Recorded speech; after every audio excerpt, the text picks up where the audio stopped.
Este novo fenômeno em nossas igrejas, que é a nova leitura da Bíblia, na América Latina, representa um grande desafio. A Bíblia sempre foi um livro muito importante. Em muitos momentos da história, ela desafiou a igreja. Nesse momento, a Bíblia revigora essa sua presença a partir de perguntas novas. A nova pergunta, uma delas, é de que há um novo sujeito histórico lendo a Bíblia na América Latina. São os empobrecidos.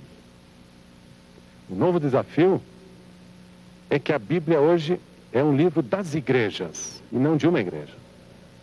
Ela traz uma contribuição importante para a unidade das igrejas.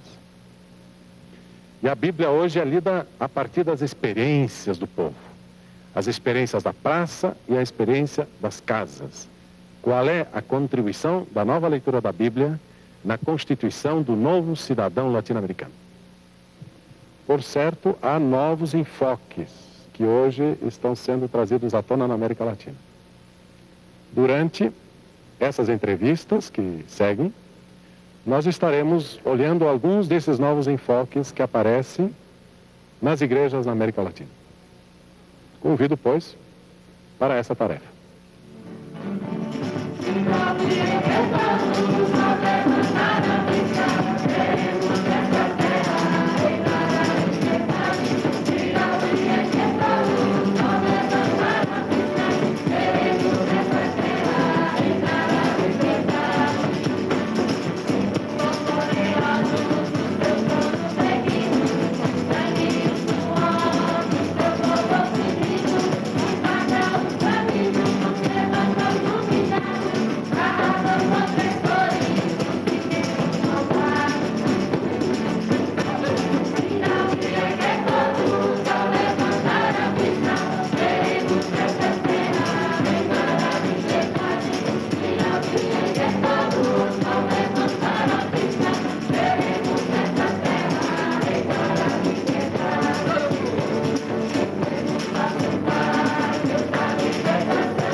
A Bíblia conta uma história de 2000 anos. 2000 anos de um povo oprimido que sempre renova a sua esperança e que consegue se manter, sobreviver indefinidamente através de todos os cataclismos da história. Um povo entregue a todas as aventuras da história, sempre vítima, levanta a cabeça, depois fica humilhado de novo, conta essa história. E então, é claro que os pobres daqui também se sentem interpretados, se encontram nessas expressões de esperança. Então, basta simplesmente tirar toda a poeira das explicações exegéticas, toda a poeira das explicações conceituais e voltar a considerar a história. Contar a história simplesmente para que o povo se reconheça. O povo que está às voltas com a sua fome, com as suas doenças, com a sua caminhada, ele encontra aqui a memória de gente que teve exatamente os mesmos problemas. E com um detalhe interessante, aqui nós temos praticamente mais de 1000 anos de memória do povo que refletiu sobre a sua sobrevivência. Sobrevivência cultural, sobrevivência política, sobrevivência física, fome, doença. Então, o povo hoje está descobrindo na Bíblia o seu livro, são os seus problemas que estão aqui. Qual que é a importância da palavra de Deus na vida das comunidades? A importância é muito grande, porque quando você descobre num livro algo que diz respeito à sua vida, aquele livro se torna importante, né? Começa a importar para você.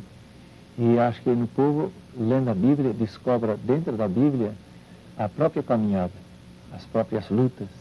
E, além disso, aquele livro tem a ver com Deus. É o Deus vivo que fala lá dentro. Então ele começa a perceber que a vida que ele tem, para a qual nunca ninguém deu importância, e de repente ele percebe que Deus está preocupado com essa vida, com essa caminhada. Daí aparece a tremenda importância que esse livro tem para a vida dele. Descobre, é que nem hoje o povo sempre diz, né? Que nem hoje, descobre lá dentro algo da sua vida.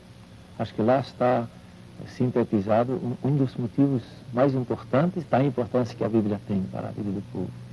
É uma importância de alimentar as comunidades, de renová-las permanentemente, de fazê-las reconhecerem, elas lendo a palavra de Deus na Escritura, elas reconhecerem a presença e a ação de Deus na luta hoje em dia do sindicato, do partido político, o libertador, enfim, todas as dimensões da vida.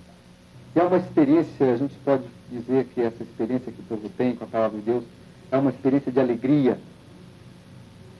É de alegria, mas uma alegria diferente, não é uma alegria comum, não.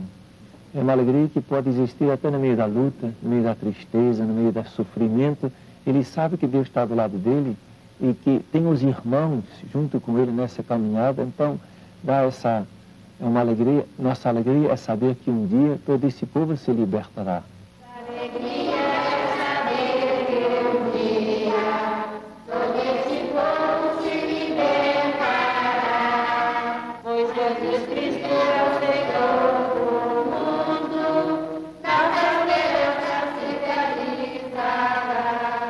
Onde se vai nas comunidades, apesar de todo sofrimento, eles têm algo que, eles têm um poço onde tiram água que uma outra pessoa não alcança essa água.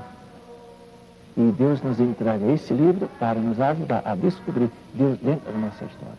Daí a tremenda importância da Bíblia, para nos ajudar a descobrir o que Deus fala hoje. Tem árvore velha que não se corta, porque todo ano dá fruto novo. Então, o novo, acho que é isso. A Bíblia é uma árvore muito velha, está dando fruto novo. O novo que o povo descobre na Bíblia é muito velho. É uma visão nova, que faz, uma visão antiga, que faz da Bíblia um livro novo atual de hoje, e não de ontem. Eles ligam a vida que eles têm com o texto da Bíblia. É como médico, quando ele analisa, às vezes, o nariz, ele não tem um aparelho que joga uma luzinha em cima do lugar onde ele olha. Então, a fé que está nos olhos do povo, esta fé, você olha o texto e é a fé que joga uma luz sobre o texto e ilumina o texto e dá o seu sentido. Então, estas duas coisas, o texto ilumina a vida e a vida ilumina o texto. Acho que lá está a novidade. Seria assim, tem nos olhos a problemática de hoje, toda a luta, todo o sofrimento e ao mesmo tempo a sua fé. Então, com essas duas coisas nos olhos, o texto da Bíblia libera um sentido que quem não está nessa caminhada, quem não tem essa fé na comunidade nos seus olhos, ele dificilmente vai poder descobrir.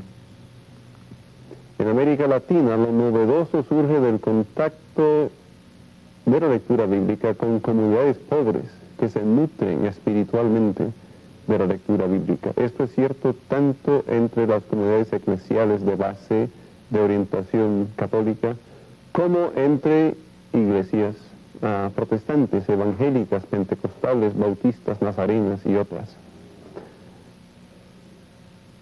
Esto da a una orientación de la lectura bíblica, un agarre en la realidad, un pisar la tierra, que no siempre existe en los estudios bíblicos en Estados Unidos y en Europa. Qual o novo está surgindo na leitura da Bíblia no continente latino-americano? Primeiramente, gostei da palavra novo. Você podia ter perguntado o que há de diferente, mas não é o diferente, é o novo. E no sentido bíblico, novo é aquilo que renova.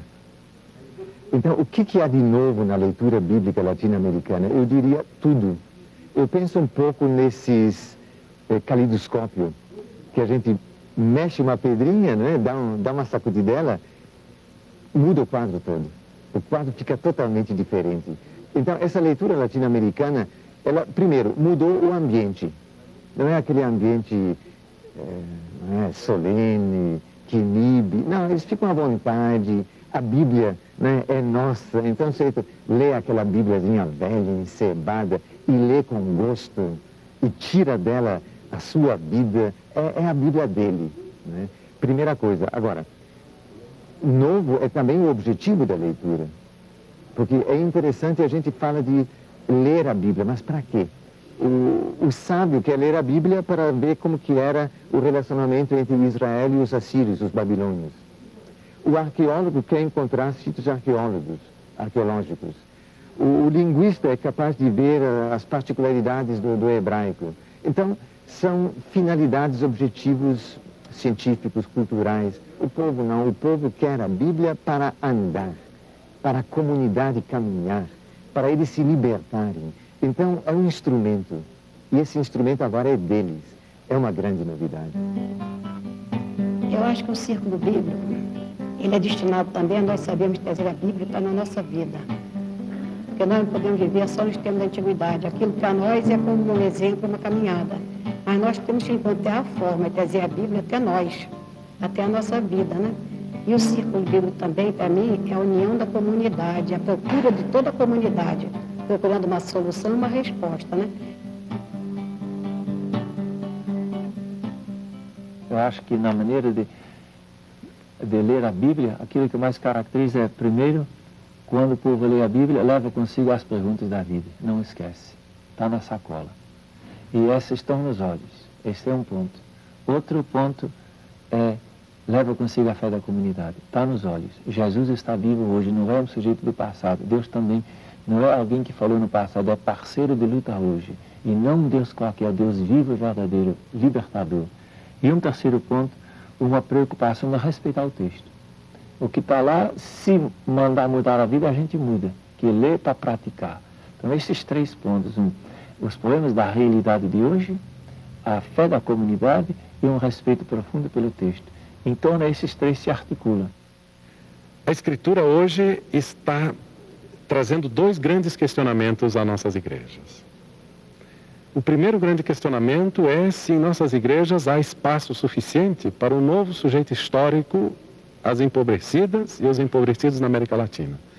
Em nossas igrejas tem espaço suficiente para as mulheres e os homens pobres? A Bíblia insiste em fazer essa pergunta. E o segundo aspecto que me parece que a Bíblia hoje insiste em trazer às portas da igreja é se podem existir igrejas separadas. Se à luz da Escritura nós não temos que caminhar um caminho novo, ecumênico, em conjunto. E a primeira coisa que Deus fez não foi escrever a Bíblia, foi criar a vida. E a Bíblia foi feita para defender a vida, para iluminar a vida, constatar a vida. E é nesta dimensão, quando católico e protestante pega junto a Bíblia e descobre isso, ambos fazemos conversão em direção a Deus, ao povo e à palavra de Deus. Então, necessariamente tem que ser ecumênica. E a mulher? Desempenha um papel importante aí nesse processo? Desempenhou um papel importante na própria Bíblia e deveria poder exercer um papel mais importante na interpretação, que está muito só na mão de homens, sabe?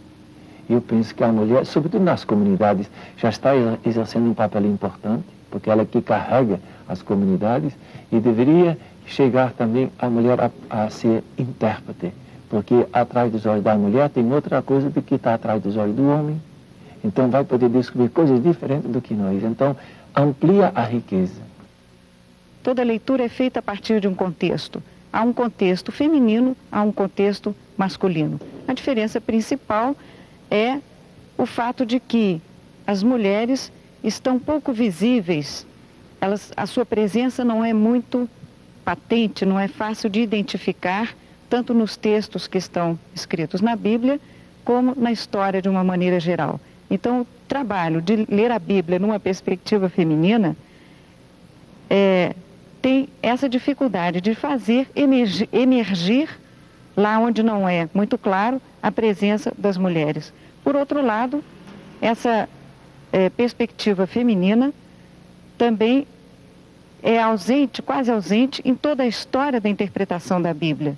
De modo que hoje nós temos que fazer realmente uma leitura nova que aponte para tudo aquilo que ficou invisível durante tantos séculos.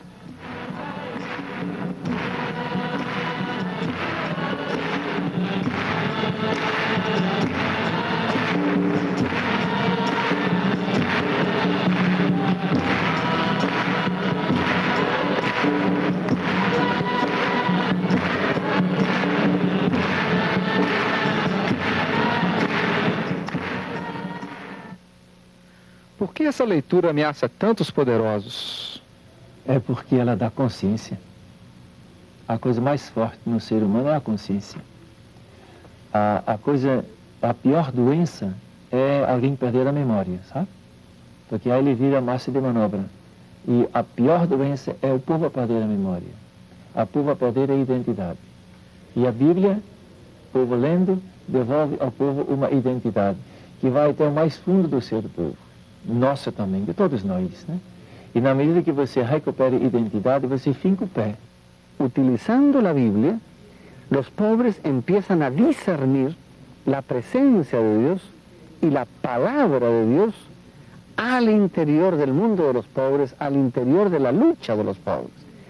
Y no solamente eso, sino que los pobres, utilizando la Biblia como instrumento de discernimiento de la presencia de Dios y de la palabra de Dios en el mundo de los pobres y en la lucha de los pobres, tienen una gran seguridad, ¿no? Los pobres, a través de la lectura popular de la Biblia, tienen certeza, seguridad, ¿dónde está Dios?